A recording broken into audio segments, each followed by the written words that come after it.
안녕하세요. 이종원의 가치바이오의 이종원입니다. 오늘은 저번 브루탈리스트 노스포 리뷰에 이어 스포를 포함한 브루탈리스트 심층 리뷰를 진행하려 합니다. 영상 시청에 앞서 영화를 아직 보시지 않은 분들과 스포일러를 원하지 않는 분들은 영화를 감상하시고 영상을 시청해 주시면 좋을 것 같습니다. 그럼 바로 영상 시작하겠습니다. 먼저 제가 생각하는 왜 영화의 제목은 브루탈리스트이며 왜 이를 중심 소재로 사용했는가 라는 질문에 대한 대답은 데비와 재건을 통해 말씀드릴 수 있을 것 같습니다. 주인공 라질로는 전쟁을 겪고 미국으로 오기 전까지 헝가리에서 훌륭한 건축가이자 예술가였습니다. 이는 벤 브런이 라질로를 직접 석탄 채굴장까지 찾아와 카페에서 보여준 라질로의 건축물 사진들을 보여주는 장면을 통해 어렵지 않게 알 수 있습니다. 아마 짐작컨대 라질로는 자신이 창조한 거대하고 웅장하며 강한 모습의 브루탈리즘적인 건축물들을 보면서 이런 모습을 일정 부분 자신과 동일시했을 것이라고 생각합니다. 왜냐하면 그 훌륭하고 거대한 건축물은 자신이 직접 창조한 창조물이기 때문입니다. 흔히 창작자들이 자신의 창작물에 대해 자식 같다는 표현을 사용하는 것을 들어보셨을 겁니다. 그에 따라 자신도 거대하고 강한 어떤 존재로 생각하고 많은 사람들의 인정을 받았을 것입니다. 애초에 건축을 한다는 것은 누군가 의뢰하지 않으면 할 수 없는 일이라는 점에서 더 그런 생각이 드는 것 같습니다. 하지만 그런 라질로는 2차 세계대전을 겪으며 사랑하는 가족들과 생이별을 하고 또 수용소에서 생사의 갈림길을 무수히 마주하며 기적적으로 간신히 목숨을 부지한 채로 미국으로 가 가족의 생사를 편지를 통해 겨우 확인하는 상황을 겪습니다. 그 과정에서 자신이 마치 거대하고 웅장한 브루탈리즘 건축물 앞에선 아주 작은 인간에 지나지 않음을 느낀 것이 아닐까 싶습니다. 이러한 극명한 대비를 통해 그토록 훌륭한 건축가인 그도 전쟁 앞에선 나약한 하나의 인간일 뿐이라는 것을 느낀 그가 느꼈을 상실감을 비롯한 무기력함은 상상조차 하기 힘들 것 같습니다. 또한 전후 당시 값싼 콘크리트를 활용하여 전후사회 복구를 위해 주택, 공공기관 및 인프라 재건을 위해 활용되었던 브루탈리즘 양식이라는 점에서 영화를 바라보면 라질로가 전쟁으로 인해 무너진 자신의 정체성과 삶의 방향을 재건하기 위한 이야기로 보여지기도 합니다. 훌륭한 건축가였던 라질로가 무기력하게 막노동을 하고 무료 배식소를 전전하며 간신히 연명하던 존재에서 무기력함을 극복하고 마침내 다시 자신만의 훌륭한 건축물을 완성하는 모습에서 저는 그러한 생각이 들기도 한 것입니다. 그렇다면 상실감과 무기력에 빠진 라질로가 결국 끝내 건축물을 완성할 수 있었던 이유는 무엇일까요? 벤 뷰런이 찾아온 것은 그가 라질로가 만든 서재의 훌륭함을 직접 느껴서가 아닙니다. 그가 라질로를 찾아올 수밖에 없던 이유는 많은 사람들이 라질로가 만든 서재의 그 진가를 알아본 것이기 때문이라고 볼 수도 있을 것 같습니다. 석탄 채굴장에서 일하는 라질로를 찾아온 벤 뷰런으로부터 자신이 창조해낸 건축물들을 보면서 자신의 창작물을 누군가 분명히 그 뜻과 훌륭함을 알아줄 것이라는 확신이 생기지 않았을까 싶습니다. 그에 따라 중간에 여러 문제가 발생하지만 그는 자신의 보수를 깎아가면서까지 자신의 계획 그대로 건축 프로젝트를 진행했습니다. 그는 건축물에 전쟁에서 직접 겪었던 참혹한 수용소의 모습을 담고 빛으로 십자가를 그려냈습니다. 저는 이런 것들이 후대에게 전쟁의 끔찍함을 알리고 다시는 이런 비극이 되풀이되지 않도록 하려는 메시지와 그런 끔찍한 상황에서도 십자가로 대표되는 희망을 품고 하늘을 올려다보며 살라는 뜻을 전하고자 하는 것으로 보였습니다. 라질로는 위와 같은 믿음을 가지고 자신이 세운 목표 하나만을 바라보고 달려온 것입니다. 다행히도 그의 믿음과 의지는 후대로 대표되는 조피아가 에필로그에서 나오는 그녀의 발언을 통해 잘 전달되었음을 알 수 있습니다. 자유는 이 영화에서 중요한 소재라고 생각합니다. 전쟁은 개인들의 자유를 억압하고 삶을 완전히 망쳐놓을 수 있는 끔찍한 상황입니다. 여기서 라질로가 전쟁을 겪고 향한 곳은 미국입니다. 미국은 대표적인 자유의 나라입니다. 대표적으로 영화에도 등장한 자유의 여신상을 그 예시로 들 수 있을 것입니다. 영화에서 굉장히 인상적이었던 장면 중에 하나는 방금 말한 자유의 여신상이 나오는 장면이라고 생각합니다. 라질로가 미국에 도착하여 배를 타고 이동하는 중 카메라는 자유의 여신상을 배에 탄 누군가의 시선과 같은 구도에서 담아냅니다. 그에 따라 자유의 여신상은 물살에 휘청이고 뒤집히기도 하는 모습을 관객들에게 보여줍니다. 이는 아메리칸 드림의 허상 혹은 위태로운 자유를 의미하지 않을까 싶습니다. 라질로와 같이 전쟁을 겪고 미국으로 건너온 이민자들의 마음 한켠에는 자유의 나라인 미국에서 최소한 새롭게 무언가를 도전하거나 안정적으로 자리 잡을 것이라는 희망을 가지고 있었을 것입니다. 하지만 그들의 희망을 부정하는 듯한 흔들리고 뒤집히기도 하는 자유의 여신상은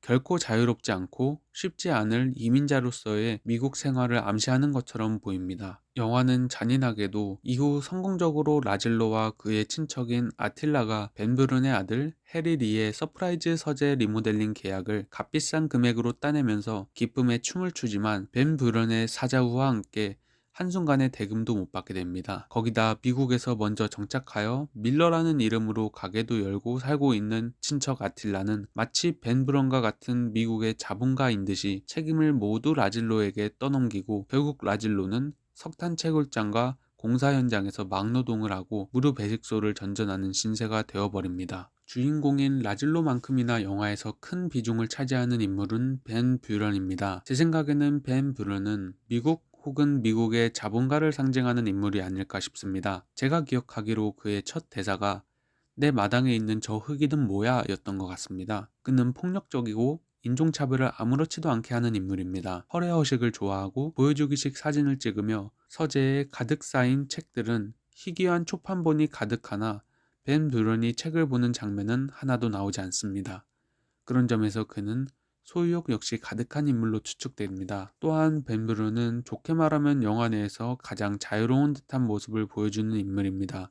혹은 제멋대로이기도 하고요. 아무렇지도 않게 고용인들을 해고하고 자신의 동의를 구하지 않고 아들이 저지른 서재 리모델링 서프라이즈에 들인 자재비, 인건비도 그는 멋대로 지불하지 않으려 했으며 누구와도 상의 없이 즉흥적으로 라질로에게 건축 프로젝트를 맡기기도 합니다. 자본주의의 대표적인 국가인 미국에서 자본가인 벤 뷰런은 그의 돈 덕분에 자유롭습니다. 그렇지 않은 그의 고용인들은 돈에서 또 자본가인 벤 뷰런에게서 자유롭지 않습니다. 앞서 언급했듯이 많은 이들이 아메리칸 드림을 꿈꾸고 미국으로 향하지만 사실 대부분은 돈으로부터 자유롭지 못하고 특정 극소수의 사람들만 자유를 누리는 듯합니다. 또한 영화의 후반부에서 벤 뷰런은 엘리자벳의 폭로를 듣고 라질로는 술과 마약에 중독된 인간일 뿐이고 늙고 병든 개는 결국 주인을 문다며 그를 병든 개에 비유하며 부정하는 듯한 뻔뻔한 태도를 보입니다. 이후 그는 어딘가로 사라지고 영화에선 끝내 그의 마지막 혹은 최후를 보여주지 않습니다. 그는 자살을 했을 수도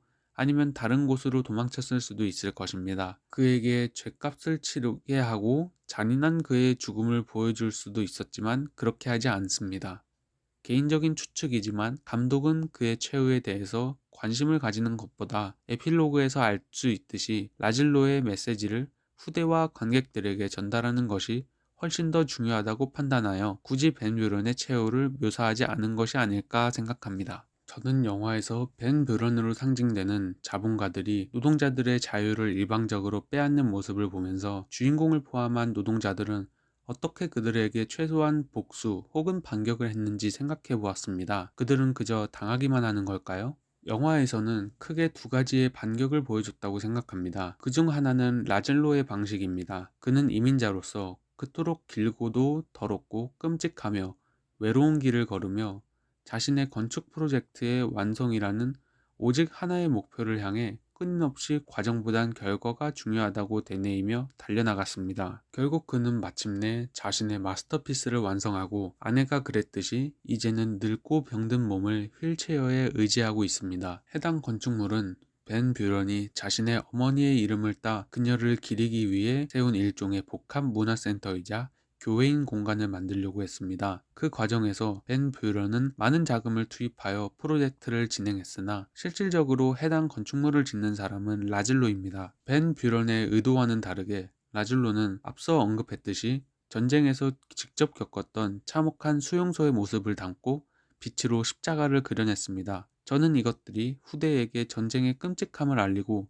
다시는 이런 비극이 되풀이되지 않도록 하려는 메시지와 그런 끔찍한 상황에서도 십자가로 대표되는 희망을 품고 하늘을 올려다보며 살라는 뜻을 전하고자 하는 것으로 보였습니다. 한편 라질로의 아내인 엘리자벳은 기자입니다. 그녀는 라질로와는 반대로 아무리 힘든 상황이라고 해도 결과보다 과정을 중시했다고 볼 수 있을 것입니다. 물론 이는 라질로를 부정한다기보다 각자의 위치에서 자신의 신념대로 행동했다고 생각하는 것이 올바를 것입니다. 그리고 무엇보다 자신의 남편이 벤 뷰런에게 강간을 당했다는 충격적인 사실을 듣고 가만히 참고 있는 것도 상당히 설득력이 떨어진다고 생각합니다. 그녀는 마치 종군 기자처럼 홀로 휠체어를 이끌고 벤 뷰런의 자택으로 가 목숨을 걸고 그의 만행을 폭로합니다. 결과적으로 건축가는 자신의 건축물로, 기자는 진실을 알림으로써 끔찍한 상황 속에서도 발버둥치며 자본가에게 각자의 방식으로 반격을 가했다고 생각합니다. 미국인인 벤 뷰런은 이탈리아에서 자유로운 그들의 모습이 못마땅하지 않았을까 하는 생각이 들었습니다. 라질로의 친구인 이탈리아 친구가 처음 등장하는 모습에서부터 그가 늦게 약속 장소에 도착하자 벤 뷰런은 이래서 이탈리아 사람들과 일하는 것은 싫다는 식으로 말합니다. 영화의 배경이 거의 미국이라는 점을 생각해보면 이탈리아는 유일하게 벤 뷰런이 홈그라운드인 미국에서 벗어나 있는 공간이었고, 그곳에서 자신의 마음대로 통제가 되지 않는 사람들을 보면서 계속 불편한 감정을 느끼지 않았을까 하는 생각입니다. 그곳에서 자유롭게 친구와 술을 마시고 춤을 추는 라질로는 벤 뷰런이라는 자본가가 고용한 노동자가 아닌 자유로운 개인일 뿐이었고, 벤 뷰런은 그런 라질로의 모습을 못마땅하게 여겼습니다. 그에 따라 자신과 라질로의 갑과 을의 위치를 다시 한번 공고히 하기 위해 그를 강간합니다. 그 과정에서 벤 뷰런이 라질로에게 내뱉는 대사, 자네는 그냥 아무것도 아닌 창녀일 뿐이야 라는 대사를 통해 그가 라질로를 어떻게 생각하는지 알 수 있을 것입니다. 결론적으로 저는 브루탈리스트는 초강대국인 미국의 추악하고 역겨움을 그려냄과 동시에 비극적인 상황에서도 자신만의 믿음을 지켜내려 하는 이민자들의 모습을 훌륭하게 그려낸 걸작이라고 생각합니다. 저는 미국의 어두운 면을 그린다는 점에서 비교적 최근 2023년 개봉한 마틴 스콜세지 감독의 플라워 킬링 문이 떠오르기도 했습니다. 또한 당연히 영화는 현재 미국의 대통령인 도널드 트럼프가 당선되기 전에 거의 완성되었을 것임에도 불구하고 현재 미국의 모습과 상당 부분 겹쳐 보이기도 하면서 더 흥미롭게 볼 수 있었던 것 같습니다. 저는 마지막으로 전쟁으로 압도적인 무력감과 상실감을 마주한 예술가가 끝끝내 쌓아 올리는 마스터피스라는 한 줄평을 남기고 인사드리겠습니다. 지금까지 영상 시청해주셔서 감사하고 다음에 또 좋은 영화와 리뷰를 가지고 찾아뵙겠습니다. 감사합니다.